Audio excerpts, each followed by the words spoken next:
মির্চি নিবেদন গল্প gold mine. গল্প গোল্ড মাইন। বইটির সত্য আনন্দ পাবলিশার্স প্রাইভেট লিমিটেড কর্তৃক সংরক্ষিত। মদ্যপান, ধূমপান ও মাদক সেবন স্বাস্থ্যের পক্ষে ক্ষতিকর। মির্চি গল্প গোল্ড মাইনে আপনাকে স্বাগত। মণিমাণিক্যে ভরা বাংলা সাহিত্যের কিছু কালোজয়ী উপন্যাস ও গল্প দিয়ে সাজানো আমাদের এই মির্চি গল্প গোল্ড মাইন। শুনছেন সুনীল গঙ্গোপাধ্যায়ের লেখা বাংলা ক্লাসিক উপন্যাস প্রথম আলো। নাট্যরূপ অর্পিতা চট্টোপাধ্যায়, পর্ব পরিচালনায় দেবলীনা, প্রযোজনায় ভিজুয়াল অডিও। শুরু হচ্ছে প্রথম আলো।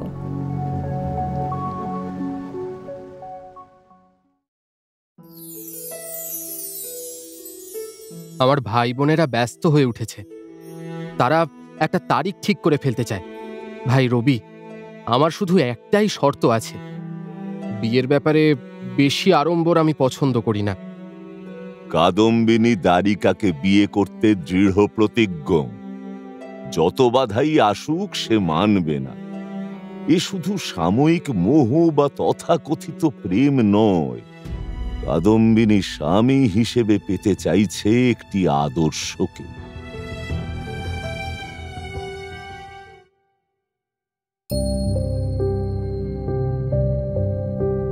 অবলার হবু বরটিকে দেখতে ডাক্তার মহেন্দ্রলাল সরকার হঠাৎ চলে গেছেন তরুণ অধ্যাপকের বাড়িতে। কিন্তু সেখানে গিয়েই তিনি ভয় পাইয়ে দিলেন প্রেসিডেন্সির ফিজিক্সের প্রফেসর জগদীশচন্দ্র বসুকে। বললেন ডুয়েল লড়বেন তার সঙ্গে। কিন্তু কেন?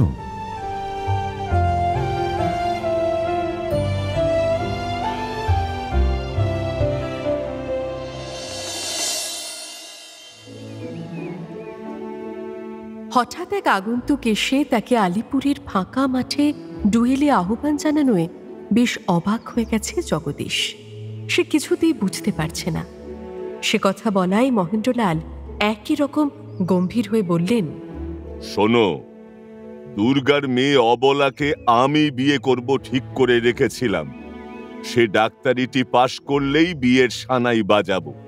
ও মা, এর মধ্যে কোথা থেকে উড়ে এসে জুড়ে বসে তুমি নাকি বিয়ে করতে চাইছো? আমার সঙ্গে ডুয়েল লড়ে না জিতলে তো তুমি বিয়ে করতে পারবে না। ব্রাদার, ধরো হাতিয়ার। নিজের রসিকতায় নিজেই হো হো করে হেসে উঠলেন মহেন্দ্রলাল। কাছে এসে জগদীশের কাঁধ চাপড়ে বললেন, মস্করা করছিলাম। তুমি দেশের মুখ উজ্জ্বল করবে। অবলা হবে তোমার যোগ্য সহধর্মিনী। আমাকে চেনো না বোধ হয়। অধমের নাম মহেন্দ্রলাল সরকার। ডাক্তারি করি। অবলা আমার কন্যার সমান, তাই তোমাকে একবার দেখতে এলাম। এতক্ষণ জগদীশ ঠিক ঠাহর করতে পারছিল না কে এই ব্যক্তি। কিন্তু মহেন্দ্রলাল সরকার নামটা শুনেই জগদীশ এবার শশব ব্যস্ত হয়ে বলল, আপনাকে কে না চেনে? আপনি স্বনামধন্য। যখন ছাত্র ছিলাম আপনার institute for the cultivation of সায়েন্সে আমি অনেকবার বক্তৃতা শুনতে গেছি। কথা কটা বলেই জগদীশ নিচু হয়ে মহেন্দ্রলালের পা ছুঁয়ে প্রণাম করল। ছাত্র অবস্থায় তুমি বক্তৃতা শুনতে গিয়েছিলে, এখন তুমি অধ্যাপক। এখন তুমি মাঝে মাঝে ওখানে বক্তৃতা দেবে। তার জন্য আমি কিছু ফি দেব। বিনা পয়সায় ওসব হয় না। না না, তোমাকে নিতেই হবে। ঘাড় নাড়লে চলবে না। তারপর টেবিলের দিকে নজর করে দেখলেন খোল নলচে খোলা একখানা ক্যামেরা পড়ে আছে। সেদিকে তাকিয়ে বললেন, এ যে দেখছি একটা ক্যামেরার হাড় গোড় সব আলাদা হয়ে গেছে। তুমি এটা আবার জোড়া লাগাতে পারবে? সেটা এমন কিছু শক্ত নয়। আমায় একটু শিখিয়ে দাও তো।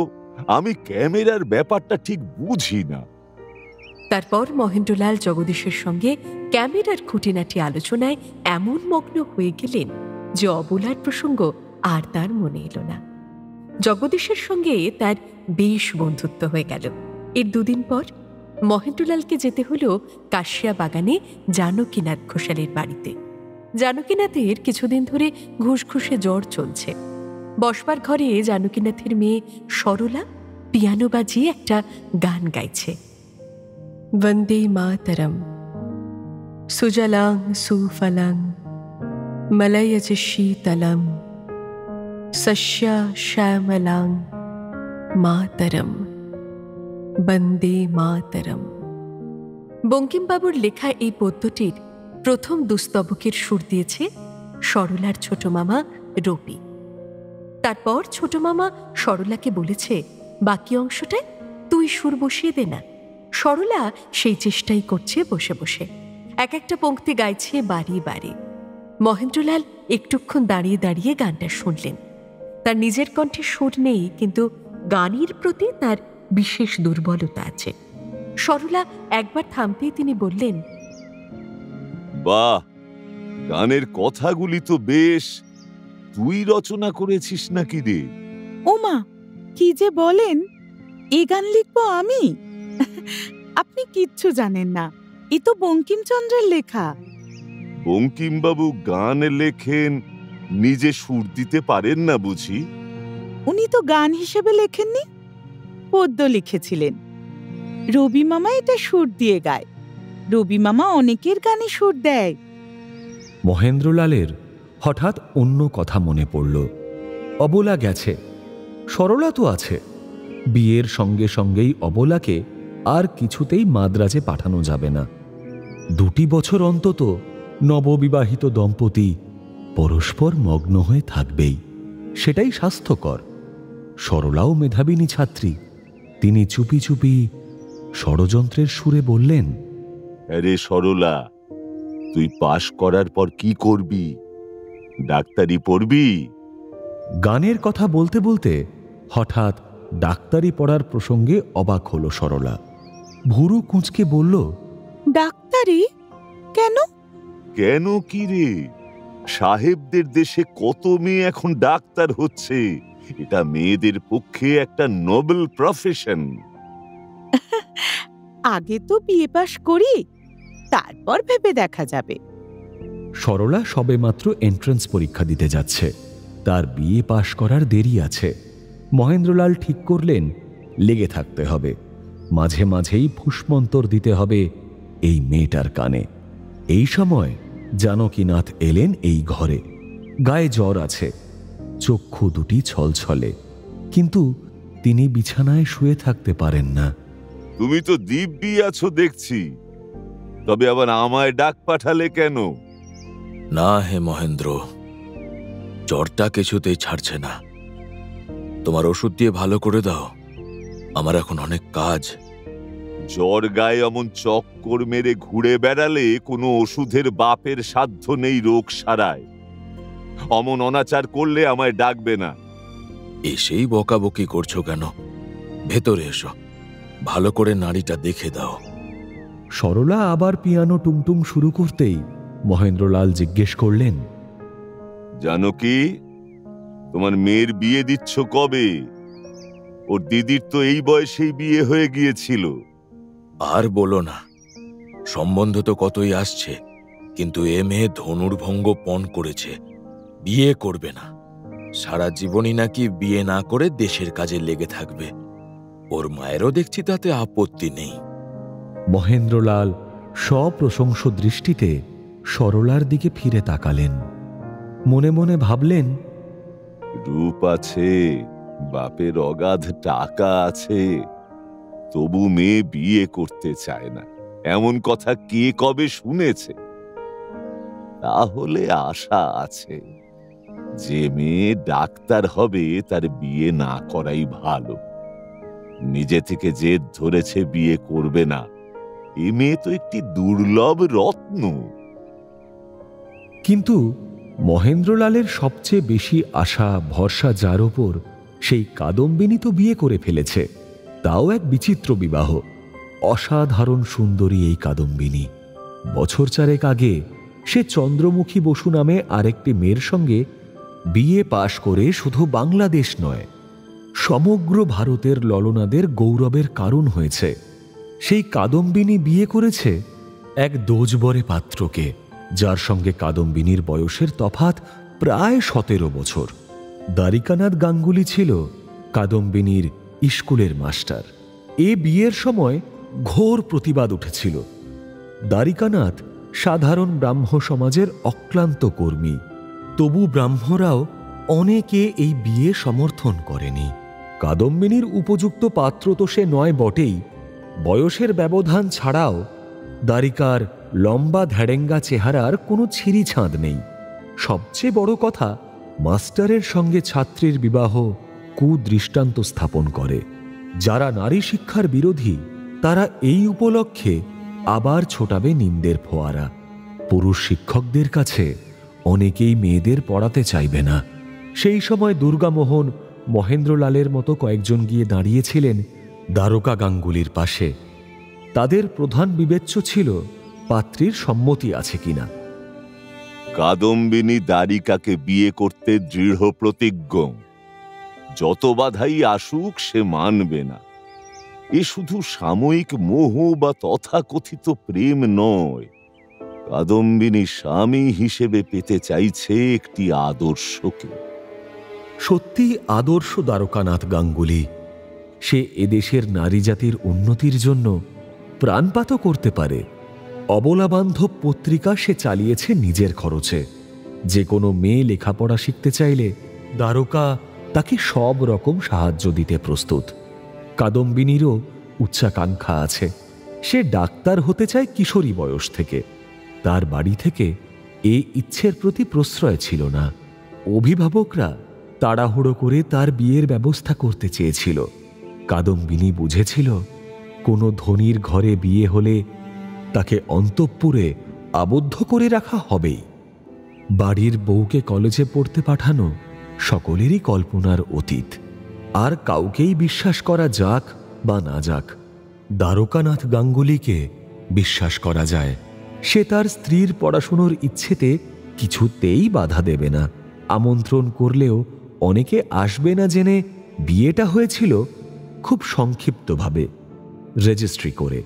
এই স্বামী স্ত্রী যুগলের সংসারে কোনো অশান্তি নেই। মহেন্দ্রলাল মাঝে মাঝে ওদের দেখতে যান। সময় নেই, অসময় নেই, তার জন্য অবারিত দ্বার। হয়তো কোনো দুপুরবেলা রুগী দেখে ফেরার পথে মহেন্দ্রলাল চলে এলেন এ বাড়িতে।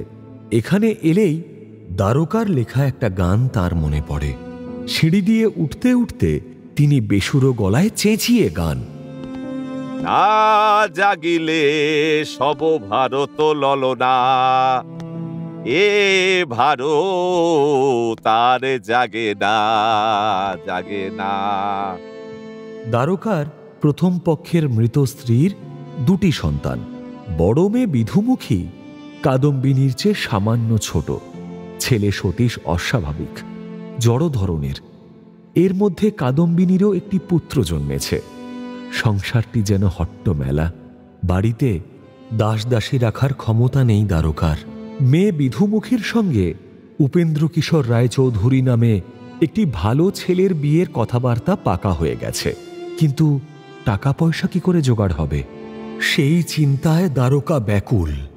মহেন্দ্রলাল এসে দেখেন কাদম্বিনীর শিশু সন্তানটি বিধুমুখীর কোলে শুয়ে ট্যাঁ ট্যাঁ করে কাঁদছে।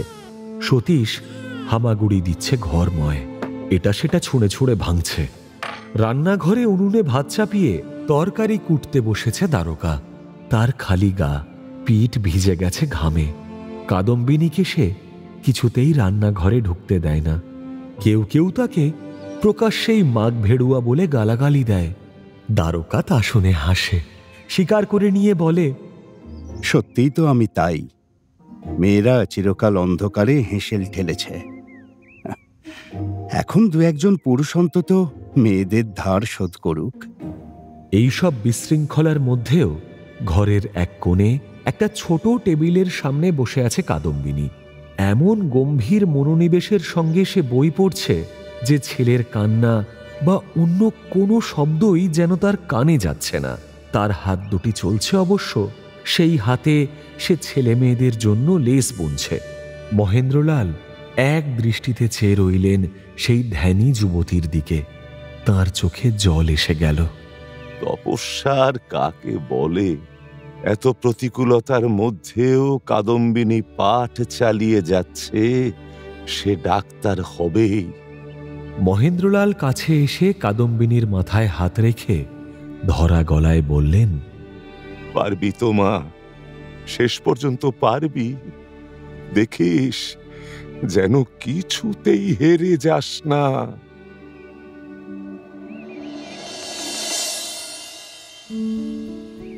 সিটি কলেজের কাছে স্কট লেনে একটি ছোট ভাড়া বাড়িতে থাকে নবীন ব্যারিস্টার আশুতোষ চৌধুরী। এই বছরই বিলেত থেকে ব্যারিস্টারি পাশ করে ফিরেছে। এখনো পসার জমেনি। দেশের খুব বেশি লোক এই যুবকটির গুণপনার কথা জানে না। এমন মেধাবী ছাত্র কদাচিৎ দেখা যায়। সে একই বছরে বিএ ও এমএ পাশ করে কলকাতা বিশ্ববিদ্যালয়ে একটি দুর্লভ নজির স্থাপন করেছিল। তারপর কেমব্রিজে পড়তে গিয়ে সে অঙ্কে ট্রাইপস পায় এবং পরের বছরই ব্যারিস্টার হয়। কলকাতায় বাসা বাড়িতে থেকে তার ছোট ছোট ভাই বোনেরা পড়াশোনা করে। তাদের নিজস্ব বাড়ি কৃষ্ণনগরে। আদালত থেকে এখনো তেমন উপার্জন হয় না বলে সংসার চালাবার জন্য আশুকে সিটি কলেজে আংশিক সময়ের জন্য আইন পড়াবার কাজ নিতে হয়েছে। এছাড়া স্কুল পাঠ্য দু একখানা অঙ্কের বইও লিখে ফেলেছে। এর মধ্যে অঙ্ক ও আইনে যার এত মাথা, তার কিন্তু সবচেয়ে প্রিয় বিষয় হচ্ছে সাহিত্য। বাংলা, সংস্কৃত, ইংরেজি, ফরাসি ভাষার শ্রেষ্ঠ সাহিত্য কীর্তির নির্যাস সে উপভোগ করে এবং বন্ধুদের জানাতে চায়। সেই জন্যই আশুর কাছে একটা তৃষিত পাখির মতন যখন তখন ছুটে আসে রবি। আশু প্রায় রবিরই সমবয়সী, 1-1 বছরের বড় হতে পারে। এর সঙ্গে রবির পরিচয় জাহাজে, সেই দ্বিতীয়বার ইংল্যান্ড যাত্রার সময়। সেবারে ভাগ্নে সত্যপ্রসাদের অসুখের ছোতোয় রবিকে মাদ্রাজ থেকেই ফিরে আসতে হয়েছিল। আশুর সঙ্গে সময় কাটিয়েছিল মাত্র কয়েকটি দিন, কিন্তু রবি বলে, একজনের সঙ্গে অল্প পরিচয়েই বেশি ভাব হয়ে যায়। কোথাও একটা তরঙ্গে তরঙ্গে মেলে, পারস্পরিক একটা আস্থা জন্মায়। সেই থেকেই আশুর সঙ্গে রবির গভীর বন্ধুত্ব। আশু বিলেত থেকে ফেরবার পরই রবি কৃষ্ণনগরে চলে গিয়েছিল বন্ধুর সঙ্গে দেখা করবার জন্য। আশুর সান্নিধ্যে এলে রবি এমন একটা ভরসা পায় যেমনটি তাকে আর কেউ দিতে পারে না। নিজের কবিতাগুলি সম্পর্কে রবির মনে এখনো বেশ দ্বিধার ভাব রয়ে গেছে। কবিতার প্রকৃত রস উপলব্ধি করতে পারে কজন? ছাপাখানার এত চল হবার ফলে কবিতার রূপ ও ভূমিকা বদল হয়েছে অনেকখানি। আগে মুখস্থ রাখার তাগিদে অনেক কাজের কথা, প্রয়োজনের কথাও রচিত হতো ছন্দ আর মিল দিয়ে। ছন্দ আর মিল থাকলেই যে কোনো বিষয় কবিতা হয়ে ওঠে না। সাধারণ লোক শুভঙ্করের আরজা আর খনার বচনকেও কবিতা বলে ধরে নেয়। মুশকিল হচ্ছে এই সব লোকেদের মধ্যে কেউ কেউ আবার সমালোচক সেজে বসে। সত্যি হয়তো রবির কথাই ঠিক। মুখস্থ রাখার তাগিদে কত রচনায় ছন্দে লেখা হয়েছে। মুকুন্দরামের যুগে যদি ছাপাখানা থাকত, তাহলে তিনি চণ্ডীমঙ্গল রচনার সময় ছন্দমিল রেখে রচনা না করে সেখানা সোজাসুজি উপন্যাস হিসাবেই লিখতেন। রামায়ণ মহাভারত সম্পর্কেও সে কথা প্রযোজ্য। আগেকার যুগের অধিকাংশ আখ্যান কাব্যই এ যুগের গদ্য উপন্যাসের সমধর্মী। অবশ্য কিছু কিছু কবি ও মহাকবি আখ্যান অবলম্বন করেও বিশুদ্ধ কাব্যরসের সৃষ্টি করেছেন। মহাভারতের শকুন্তলার কাহিনী এবং কালিদাসের শকুন্তলা তুলনা করলেই উপন্যাস ও কাব্যের তফাৎ বোঝা যায়। ছাপাখানা আসার পর গদ্য ভাষা অনেক দায় দায়িত্ব নিয়ে নিয়েছে। কবিতা আর ব্যবহারিক প্রয়োজনের ভাষা নয়। কাহিনীর উপরেও তাকে নির্ভর করতে হয় না। সুদীর্ঘ কবিতার বদলে ছোট্ট একটা লিরিকে জীবন রহস্যের এক ঝিলিক অনেক মর্মস্পর্শী হতে পারে। এখন আর সবকিছু বুঝিয়ে দেবার দায় নেই কবির। শব্দের জাদু থেকে অনেক রকম অর্থ বেরিয়ে আসতে পারে। মাইকেল কিংবা হেমবাবু বা নবীন সেনের মতন আমার ইচ্ছে করে না মহাকাব্য রচনায় হাত দিতে। ইদানিং তার কবিতাগুলির আকারও ক্রমশ ছোট হয়ে আসছে। মহাকাব্যের বদলে সে তো গদ্যে উপন্যাস লিখছেই। বউ ঠাকুরানের হাট লিখেছে, রাজর্ষি অনেকটা অসমাপ্ত হয়ে পড়ে আছে। ইচ্ছা করলে রবিকে বউ ঠাকুরানীর হাট কিংবা রাজর্ষির ছন্দ মিলিয়ে দিয়ে লিখতে পারত না? লিরিক বা গান রচনার সময়ে রবি সত্যিকারের কবিত্বের আস্বাদ পায়। কিন্তু এই ছোট ছোট কবিতাগুলি সত্যিকারের রসোত্তীর্ণ হয়ে উঠছে কিনা তার বিচার কে করবে? নতুন বৌঠান যতদিন বেঁচে ছিলেন তাঁর বিচারবোধের ওপর আমার খুব আস্থা ছিল। নতুন বৌঠান কখনো আমার অযথা প্রশস্তি করতেন না, অনেক সমালোচনা করতেন, এমনকি আমার খাতায় কাটাকুটি করে দিতেন পর্যন্ত। কি করে যে নতুন বৌঠানের এমন সূক্ষ্ম কাব্যবোধ জন্মেছিল কে জানে। নতুন বৌঠানের অভাব কোনোদিন পূরণ হবে না। এখন রবির কবিতার প্রধান পাঠক তার বিশাল পরিবারের লোকজন। তারা সবাই উচ্ছ্বসিতভাবেই প্রশংসা করে। বন্ধুরা পত্রপত্রিকায় তাকে খুব উচ্চ স্থান দেয়, কিন্তু নিছক প্রশংসায় রবির মন ভরে না। মনে হয় কোথায় যেন একটা ফাঁকি থেকে যাচ্ছে। আবার অরসিকের সমালোচনাও সহ্য করতে পারে না সে। অক্ষয় সরকারের মতন সমালোচকরা যখন বলে যে রবির কবিতা দুর্বোধ্য, অস্পষ্ট, ভাবালুতায় ভরা, তখন রবির গা জ্বলে যায়। এরা মনে করে প্রেম, বিরহ, প্রকৃতি নিয়ে লেখা অকিঞ্চিতকর। সব কবিতায় দেশাত্মবোধ বা মহৎ আদর্শের হতে হবে। মহৎ আদর্শ প্রচারের নামে অধিকাংশ কবিতাই যে কবিতা পদবাচ্য নয় তা এদের মগজে ঢুকবে না। এইসব সমালোচকদের উত্তর না দিয়ে ছাড়ি না রবি। অক্ষয় সরকার একবার তির্যকভাবে লিখলেন, আজকাল কবিতার নামে এক একজন যা লিখছে তা নপুং নস্ত্রী জাতীয় এক প্রকার জীব। ওগুলো ন কাব্য ন কবিতা, ওগুলোকে বলা যায় কাব্যি। না মরদ না মহিলা, কেবল কাব্যি। অক্ষয় সরকারের এই লেখা দেখে রবি এবার উত্তরে লিখল, তবে তো তুমি খাও ভাঁড়ে জল, আমি খাই ঘাটে, এই তো মহৎ কবিতা। ব্যাখ্যা করার কিছু নেই। শুধু এইটুকুতেই ছাড়ল না রবি। অন্য একটি রচনায় অক্ষয়চন্দ্রকে খোঁচা মেরে সে আবার লিখল, আর সকলে ভগ্নী বলে, রসিকবাবু বলেন ভেগ্নি। আশু চৌধুরীর সান্নিধ্যে এসে রবি বুঝতে পারল বাংলার অধিকাংশ সমালোচক কত ক্ষুদ্র গণ্ডির মধ্যে আবদ্ধ। নিছক নিন্দা বা প্রশংসায় কবিতার বিচার হয় না। একালের কবিতার রস উপলব্ধি করার জন্য পাঠককেও প্রস্তুত হতে হয়। কাব্য সাহিত্যের ইতিহাসের ধারাবাহিকতাও তার মাথায় রাখা প্রয়োজন। বৈষ্ণব পদকর্তাদের রচনাগুলির স্বাদ যে পায়নি, সে কি করে একালের লিরিক কবিতা উপভোগ করবে? রবির কবিতার এক একটি লাইন তুলে তুলে আশু দেখিয়ে দেয় বিশ্বের বিখ্যাত কবিদের রচনার ভাব ও শব্দ ব্যবহারের সঙ্গে রবির কতখানি মিল আছে। এরকম একজন বিদগ্ধ ও রসিক পাঠকের সমর্থন পেয়ে রবি বিশেষ শ্লাঘা বোধ করে। আশু রবির কবিতাগুলি এমনই পছন্দ করে ফেলেছে যে রবির সাম্প্রতিক কবিতাগুলি থেকে নির্বাচন করে সে নিজেই একটি কাব্যগ্রন্থ প্রকাশের পরিকল্পনা করেছে। আশুদের স্কটল্যান্ডের বাড়িতে রবি প্রায়ই এসে বসে থাকে। রবির মাথার চুল এখন ঘাড় পর্যন্ত নেমে এসেছে।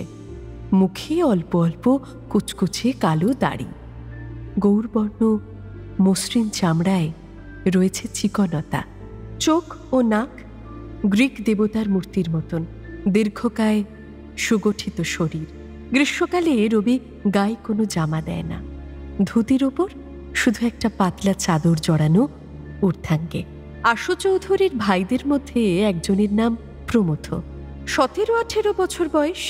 সেও ভবিষ্যতে ব্যারিস্টার হওয়ার জন্য প্রস্তুত হচ্ছে, যদিও মনে মনে গুপ্তভাবে সে সাহিত্য সৃষ্টির স্বাদ পোষণ করে। কিশোর প্রমথ দাদারি বন্ধুটির দিকে মুগ্ধভাবে তাকিয়ে থাকে। এই কবির মতন সুপুরুষ সে আগে কখনো দেখেনি। আশুর সঙ্গে রবি যখন কাব্য আলোচনা করে, আড়াল থেকে দাঁড়িয়ে দাঁড়িয়ে শনি প্রমথ। কাছে আসতে সাহস করে না। আশু কলকাতায় ফেরার পর রবির মনে একটি বিশেষ ইচ্ছে দানা বেঁধেছিল।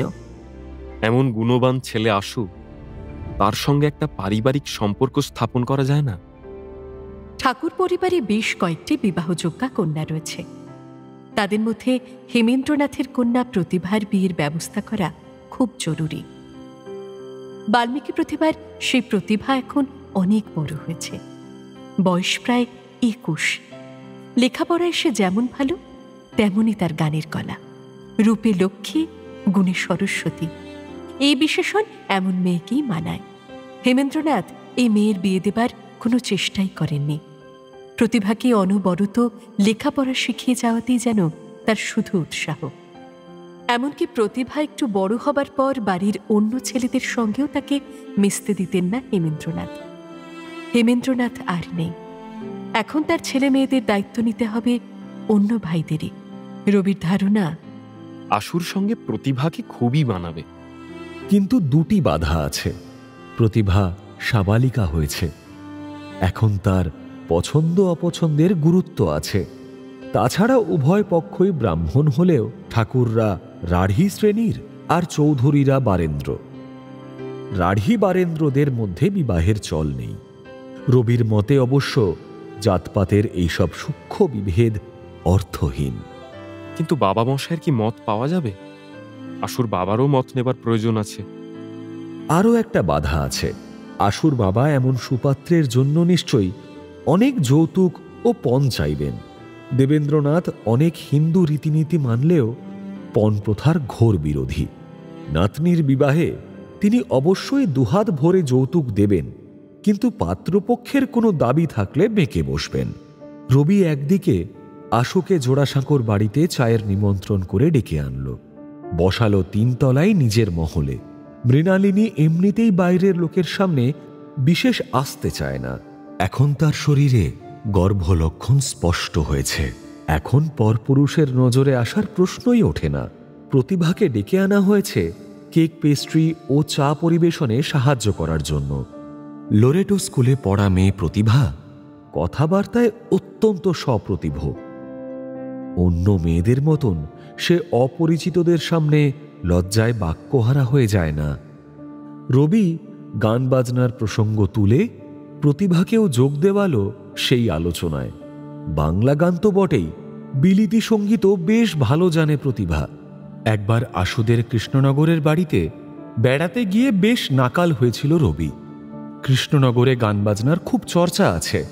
শিক্ষিত ভদ্র ব্যক্তিরা প্রায় সবাই মার্গসঙ্গীত বোঝে। সব জায়গাতেই রবিকে গান গাইতে অনুরোধ করা হয়। সেখানে গান শুরু করেছিল রবি। রামকেলির আগে জিন ছুঁয়া মুড়ি বেয়া নগরোয়া, এই হিন্দি গান ভেঙে সে গাইছিল বাঁশরি বাজাতে চাহি বাঁশরি বাজিল কই। রামতনু লাহিড়ির ছেলে সত্য লাহিড়ির বাড়িতে বসেছিল সেই আসর। রবির গানটি শেষ হওয়ার পর একজন হঠাৎ মন্তব্য করেছিল, হ্যাঁ, বাঁশরি তো অনেকেই বাজাতে চায়, কিন্তু বাজাতে চাইলেই কি আর বাঁশরি বাজে? বাঁশরি বাজাতে গেলে ভালো করে তালিম নিতে হয়। সে মন্তব্য শুনে হেসে উঠেছিল অনেকে। ওইসব শ্রোতারা রাগ সঙ্গীতে তান কর্তব শুনতে বেশি অভ্যস্ত। মিড় নেই, গমক নেই, হলক তান নেই, সাদামাটা সুরে গান আবার গান নাকি? ওদের ধারণা হয়েছিল রবি উচ্চাঙ্গ সঙ্গীত কিছু না শিখেই গাইতে বসেছে। চায়ের আসরে সেই প্রসঙ্গ তুলে রবি বলেছিল, ভাই আশু, কলকাতার তুলনায় তোমাদের কৃষ্ণনগরের মানুষ অনেক পিছিয়ে আছে। বিশুদ্ধ রাগ সঙ্গীত ছাড়া কি গান হয় না? নানা ধরনের সুর মিশিয়েও তো কাব্যসঙ্গীত হতে পারে। কীর্তন কিংবা রামপ্রসাদী গানেও তো তানের বাড়াবাড়ি নেই। কথাগুলিই আসল। রামপ্রসাদ তো তোমাদের অধিকারী লোক। গোঁড়ারা মানতে চায় না।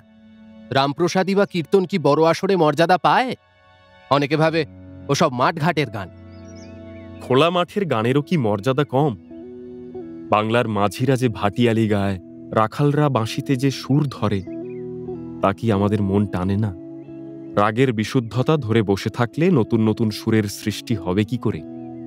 কথায় কথায় এদেশি সুরের সঙ্গে বিলিতি সুরের সংমিশ্রণের কথাও উঠল।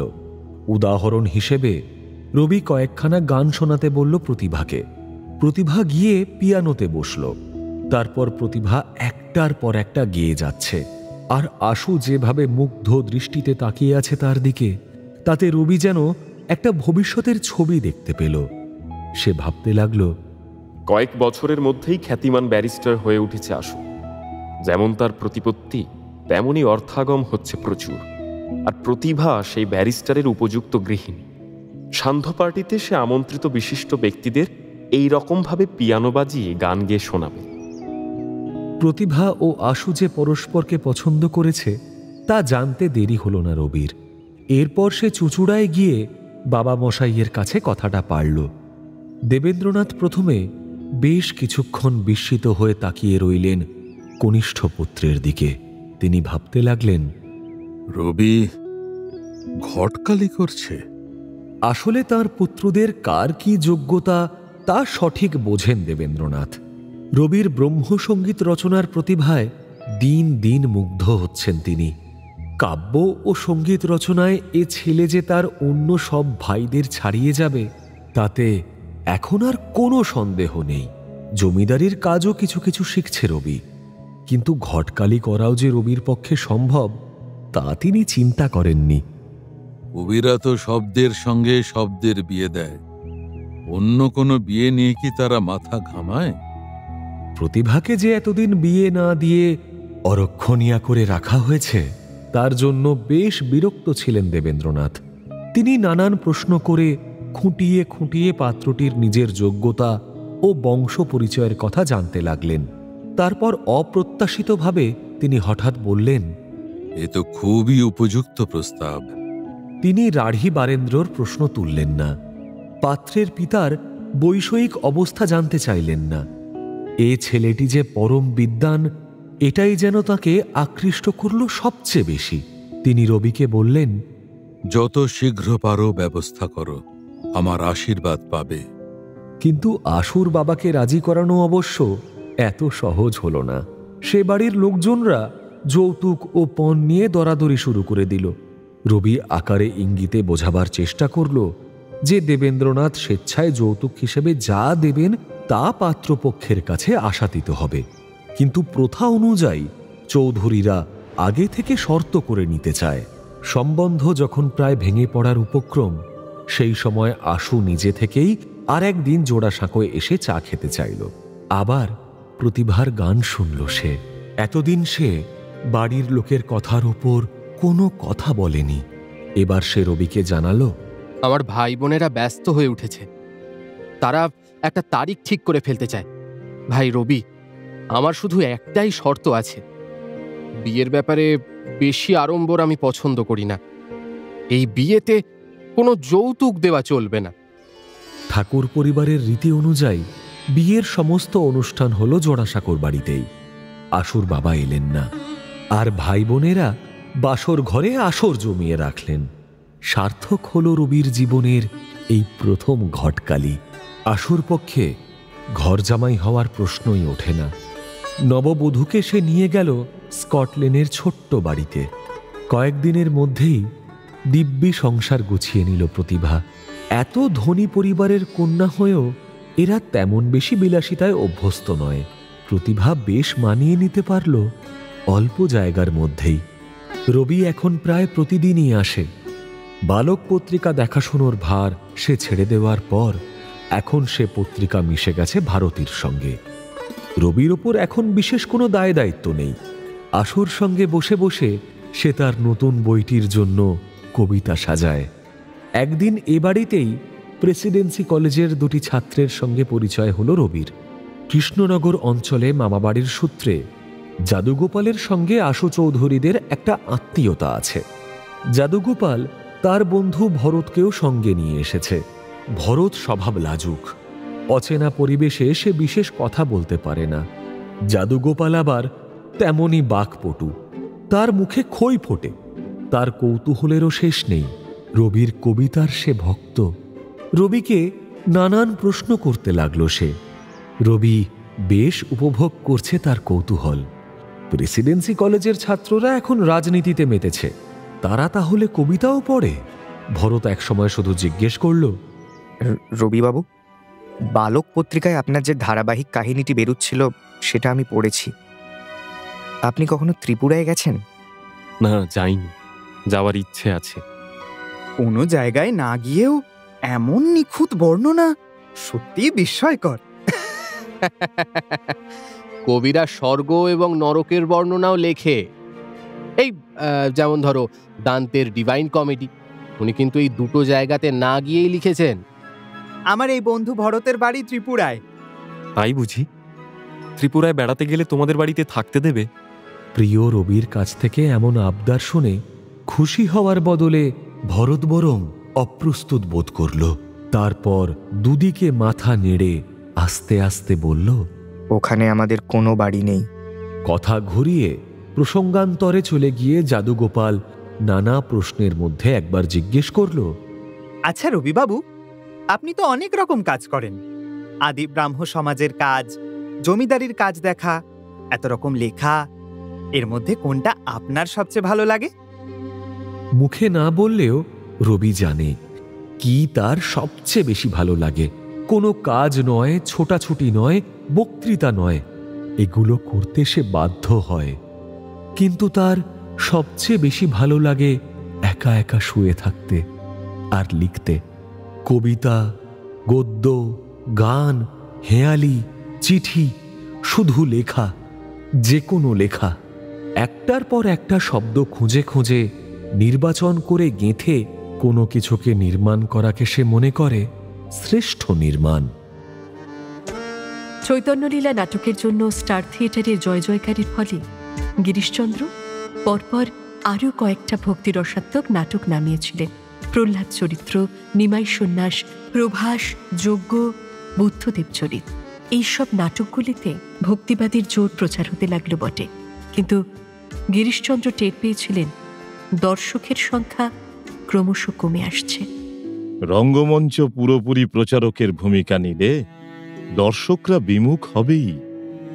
অধিকাংশ দর্শকই থিয়েটারে আসে প্রমোদ উপভোগের জন্য। মহৎ বিষয়বস্তু কিংবা যত বড় আদর্শের কথাই থাক না, রস সৃষ্টি বড় কথা, না হলে তা দাগ কাটে না মানুষের মনে। দর্শক সংখ্যা কমতে শুরু করায় নট, নটি, নাট্যকার, ম্যানেজার সবাই উদ্বিগ্ন। চৈতন্যলীলার ব্যবসায়িক সাফল্যেই সবাই খুশি হয়েছিল। তারপর আর বেশি বেশি লীলা জমছে না। রামকৃষ্ণ ঠাকুরের পরম ভক্ত হবার পর থেকে গিরিশচন্দ্র এই ধরনের নাটক ছাড়া অন্য কিচ্ছু লিখতে চান না। গিরিশের ব্যক্তিগত জীবন দেখলে অবশ্য তার ভক্তিবাদ বোঝা অন্যদের পক্ষে দুষ্কর। সবকিছুই চলছে আগেকার মতো। একদিন চৈতন্যলীলা অভিনয়ের পর নবদ্বীপের কয়েকজন বিশিষ্ট মাননীয় বৈষ্ণব পণ্ডিত এসেছিলেন গিরিশচন্দ্রের সঙ্গে দেখা করতে। ভক্তিতে গদগদ হয়ে তাদের চোখ দিয়ে তখনও প্রেমাশ্রু ঝরছে। মঞ্চের পেছনে এসে দেখেন গিরিশের হাতে মদের গেলাস, সামনে বোতল ও মাংসের চাট। তা দেখে পণ্ডিত প্রবর্তের অশ্রু শুকিয়ে গেল। দৃশ্যটিকে যেন বিশ্বাসই করতে পারলেন না তারা। আবেগের কথা কিছু মনে এলো না। একজন আমতা আমতা করে জিজ্ঞেস করলেন, আপনার কি শরীর খারাপ? ওষুধ খাচ্ছেন বুঝি? না মশাই, না, ওষুধ নয়, মদ খাচ্ছি। মদ চেনেন না? বৈষ্ণব পণ্ডিতরা প্রায় দৌড়ে পালিয়ে গিয়েছিলেন। তারপর গিরিশের হাসি আর থামে না। সেই হাসিতে আরো অনেকে যোগদান করেছিলেন বটে। দু একজন আপত্তিও জানিয়েছিল। উপেন মিত্তির নামে একজন বলেছিল, কেন ওনাদের ওরকম করে ভয় দেখালেন? ওনারা বাইরে গিয়ে সব রটাবেন। মিথ্যে মিথ্যে বলে দিলেই পারতেন যে ওটা একটা ওষুধ। কেন মিথ্যে কথা বলবো? আমার কি দায় পড়েছে? মদ খাওয়া খারাপ না মিথ্যে কথা বলা বেশি খারাপ? ওনারা ভেবেছিলেন যে আপনি চৈতন্যদেব সম্পর্কে এমন ভক্তি কাব্য লিখেছেন, তাই আপনি নিজেও বুঝি চৈতন্যদেবের ভাব শিষ্য হয়েছেন। দেখো বাপু, তোমাকে একটা সার কথা বলি, রাইটার বা আর্টিস্টদের কাছ থেকে এরকম আশা করা যায় না। নাটকে আমি অনাহারী, অনাথ, মুমূর্ষ, ঘাতক এরকম কতই না চরিত্র রচি। তা বলে কি আমাকেও অনাহারী, অনাথ, মুমূর্ষ, ঘাতক হতে হবে? আমাকে আমার মতো থাকতে দাও।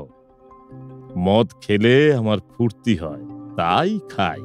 ওদের জন্য ছাড়তে যাব কেন? একমাত্র একজনের কথায় ছাড়তে পারতাম। আমার গুরু যদি বলতেন, তাহলে সেই দণ্ডেই মদ্যপান চুকিয়ে দিতাম। গুরু তো আমায় কিছুই ছাড়তে বলেননি। তিনি বলেছেন আমি কলঙ্ক সাগরে সাঁতার দিলেও আমার গায়ে কলঙ্ক লাগবে না। একদিন একদল লোক গিরিশের বাড়ি হানা দিয়েছিল। চৈতন্যলীলার স্রষ্টাকে একবার শুধু দর্শন করে তারা চক্ষু সার্থক করতে চায়। বাড়িতে তখন উটকো লোকের আগমন একেবারেই পছন্দ করেন না গিরিশ। লোকগুলিও নাছোড়বান্দা। একসময় গিরিশ সম্পূর্ণ উলঙ্গ হয়ে বৈঠকখানায় এসে বললেন, কি দেখতে এসেছি দেখো, দেখে নাও, আমি হচ্ছি ভৈরব। এইসব কাহিনী ছড়ায়, তাতেও ভক্তিরসের নাটকগুলি জনপ্রিয়তার হানি হয়। চৈতন্যলীলার পর নিমাই সন্ন্যাস নাটকটি তো একেবারেই দর্শক টানতে পারল না। মনে হলো যেন আগেরটিরই পুনরুক্তি। প্রহ্লাদ চরিত্র জমল না। স্টারে প্রহ্লাদ চরিত্র শুরু হবার পর প্রতিযোগী বেঙ্গল থিয়েটারে ওই প্রহ্লাদ চরিত্র নামে আরেকটি নাটক চলতে লাগল। সেটি রাজকৃষ্ণ রায়ের লেখা। দুটি থিয়েটারের একই নাটক মঞ্চস্থ হতে লাগলো পাল্লা দিয়ে। কয়েকদিনের মধ্যে বোঝা গেল বেঙ্গল থিয়েটারের নাটকে দর্শকদের পছন্দ হচ্ছে বেশি। স্টারে প্রহ্লাদ সাজে বিনোদিনী, বেঙ্গল থিয়েটারের সেই চরিত্রে কুসুম কুমারী নামে এক অভিনেত্রী। অবিশ্বাস্য হলেও সত্য এই যে কুসুম কুমারীর কাছে যেন হেরে যাচ্ছে বিনোদিনী। তার অভিনয় পানসে লাগে। দর্শকরা শুধু বিনোদিনীর ভক্তিরসে আপ্লুত ভূমিকা আর পছন্দ করছে না, তারা অন্য বিনোদিনীকে চায়। বিনোদিনীর গানের গলাও তেমন ভালো নয়। কুসুম কুমারী পাকা গায়িকা। শেষ পর্যন্ত স্টারে প্রহ্লাদ চরিত্র চালাবার জন্য অমৃতলালের বিবাহ বিভ্রাট নামে প্রহসনটি জুড়ে দিয়ে দর্শকদের ঘুষ দিতে হলো। সহকর্মীরা অনবরত চাপ দিচ্ছে গিরিশকে জীবনী নাটক বাদ দিয়ে অন্য কিছু লেখার জন্য। স্টারের কোনো ধনী পৃষ্ঠপোষক নেই। নিজেদের মধ্যে কয়েকজনই আয় ব্যয়ের হিসেব রাখে। টিকিট বিক্রি কমে গেলে কলাকুশলীদের মাইনে দেওয়া দুঃসাধ্য হয়ে পড়ে। এমনিতেই এক নাটক বেশি দিন চালানো যায় না। 2-3 মাস অন্তর নতুন নাটক নামাতে হয়, তার সঙ্গে সঙ্গে পুরনো 2-1টির পুনরভিনয়। সেই জন্য গিরিশকে প্রতিনিয়ত ভাবতে হয় নতুন নাটকের বিষয়বস্তু। বুদ্ধদেব চরিত নাটকটিও জনপ্রিয় হল না দেখে গিরিশ বেশ হতাশ হয়েছিলেন। এডউইন আর্নল্ডের লাইট অফ এশিয়া নাটক অবলম্বনে গিরিশ এই নাটকটি রচনা করেছিলেন বিশেষ যত্ন নিয়ে। এতে যে শুধু উচ্চাঙ্গের দর্শনের কথা আছে তাই নয়, এর কয়েকটি গান লোকের মুখে মুখে ফিরতে লাগল। বুদ্ধদেব চরিত নাটক তেমন না চললেও গিরিশের লেখা নাটকের গান হয়ে উঠল জনপ্রিয়। তারই একখানি গান, জুড়াইতে চাই কোথায় জুড়াই, কোথা হতে আসি কোথা ভেসে যাই। গানখানি শ্রীরামকৃষ্ণ নরেনের মুখে বারবার শুনতে চান। নরেন গায়েও একেবারেই তন্ময় হয়ে। শ্রীরামকৃষ্ণ হাততালি দিতে দিতে মাতোয়ারা হয়ে যখন বলেন, আর একবার গাও না গো, আর একবার গাও, তখন গিরিশের জীবনটা ধন্য মনে হয়। শিক্ষিত সমাজ বুদ্ধদেব চরিত নাটকটি তারিফ করেছিল। এমনকি স্বয়ং আর্নল্ড সাহেব দৈবাত সে সময় কলকাতায় এসে তার অভিনয় দর্শন করে প্রশংসা করে গেছেন। কিন্তু সাধারণ দর্শকরা তেমন আগ্রহ বোধ করে না। বহু আসন খালি পড়ে থাকে। গিরিশ শ্রীরামকৃষ্ণের কাছ থেকে একদিন একটা গল্প শুনেছিলেন। মুখে মুখে গল্প বলায় তো রামকৃষ্ণ ঠাকুরের জুড়ি নেই। অনেক চরিত্র তিনি অভিনয় করেও দেখান। একদিন এক ভণ্ড সাধুর ভাবভঙ্গি তিনি এমন চমৎকারভাবে নকল করে দেখাচ্ছিলেন যে ভক্তেরা হেসে গড়াগড়ি যাচ্ছিল। গিরিশ ঠিক করলেন সেই কাহিনীটি নিয়েই নতুন একটি নাটক রচনা করবেন। ভক্তমাল গ্রন্থে আছে বিল্বমঙ্গল চিন্তামণির উপাখ্যান। তার অনেক শাখা প্রশাখা জুড়ে সম্পূর্ণ নিজস্ব রূপ দিলেন গিরিশ। শেষের দিকে বৈরাগ্যের কথা থাকলেও এ নাটকের মূল রস প্রেম। এক বারবনিতা ও এক লম্পট, যাদের জীবনে প্রেমের কোনো স্থান থাকার কথা নয়, তাদের মধ্যেও আকস্মিক বন্যার মতন প্রেমের আবির্ভাব। অধিকাংশ দর্শক তো প্রেমের কাহিনী পছন্দ করে, তাই না? অমৃতলাল মিত্র বিল্বমঙ্গল সাজলেন, আর চিন্তামণির ভূমিকায় বিনোদিনী। নাটক একেবারে জমজমাট। স্টার থিয়েটারের আবার ভাগ্য ফিরে গেল। প্রতিদিন টিকিট ঘর খোলা মাত্রই হাউসফুল। পত্রপত্রিকাতেও উচ্চ প্রশংসা বেরুল এই নাটকের। কিন্তু দারুণ আঘাত পেল বিনোদিনী। কোনো সমালোচকই চিন্তামণির অভিনয়ের গুরুত্ব দিল না, বরং সবাই মুক্তকণ্ঠে বাহবা দিল পাগলিনীর ভূমিকায় গঙ্গামণিকে। প্রতিটি শোতে গঙ্গামণিকে দেখলেই দর্শকরা হাততালি দিয়ে ওঠে। তখন বিনোদিনীকে খুব ম্লান মনে হয়। পাগলিনী বেশে গঙ্গামণির অনেক দৃশ্যেই হঠাৎ হঠাৎ প্রবেশ। তার সংলাপগুলি প্রায় সবই গানে গানে। বঙ্গরঙ্গমঞ্চের সম্রাজ্ঞী এই নাটকে ক্ল্যাপ পায় মাত্র 2 বার, আর গঙ্গামণি পায় 11 বার। কে এই গঙ্গামণি? তার যথেষ্ট বয়স হয়েছে, দেখতেও এমন কিছু নয়। অন্যান্য নাটকে এসে মা, মাসি, পিসির পার্ট করে।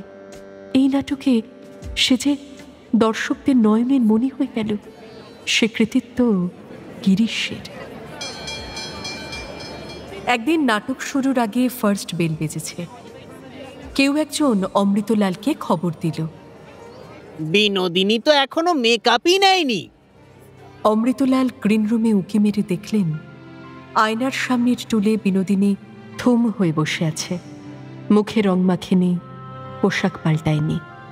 বিনোদিনী নিজেই নিজের সাজসজ্জা করে, কোনো মেকআপ ম্যানের সাহায্য নেয় না।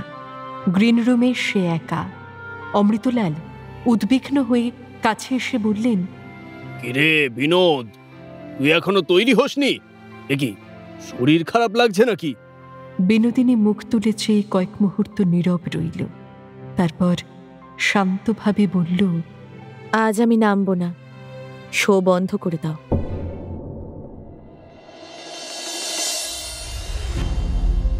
বিনোদিনী কেন শো বন্ধ করে দিতে বলল? সত্যিই কি সেদিন আর মঞ্চে নামবে না সে? তাহলে কি হবে বাংলা রঙ্গমঞ্চের ভবিষ্যৎ? কি করবেন গিরিশ? শেষ আশ্রয় নেবেন তাঁর গুরু রামকৃষ্ণের চরণে। কিন্তু তিনিও যে বড় অসুস্থ। কেমন আছেন শ্রী রামকৃষ্ণ ঠাকুর? তিনিও কি তাঁর নশ্বর জীবনের শেষের পথে? একে একে কি নিভিছে দেউটি? প্রথম আলো উপস্থাপনায় শিবাশিস বন্দ্যোপাধ্যায়, নাট্যরূপ অর্পিতা চট্টোপাধ্যায়, পর্ব পরিচালনায় দেবলীনা, মুখ্য চরিত্রে কথক অর্ঘ্যমাল্য মাইতি ও পিয়ালি পাঠক, ডক্টর মহেন্দ্রলাল, নরেন ভট্টাচার্য, জগদীশ চন্দ্র, শুভায়ন রায়, দ্বারকানাথ গাঙ্গুলি, প্রবাল মুখার্জি, দেবেন্দ্রনাথ, সমীর চরিত, যদুগোপাল, বিকি দাস, গিরিশ, জয় মুখার্জি, রামকৃষ্ণ, শেখর দাস, ভরত, মির্চি অগ্নি, বিনোদিনী, আম্রপালি ঘোষ মিত্র। এছাড়াও রয়েছে অন্যান্য শিল্পীবৃন্দ।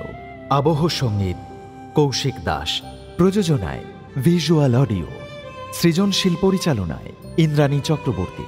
শুনলেন মির্চি গল্প গোল্ডমাইন, সুনীল গঙ্গোপাধ্যায়ের লেখা প্রথম আলো।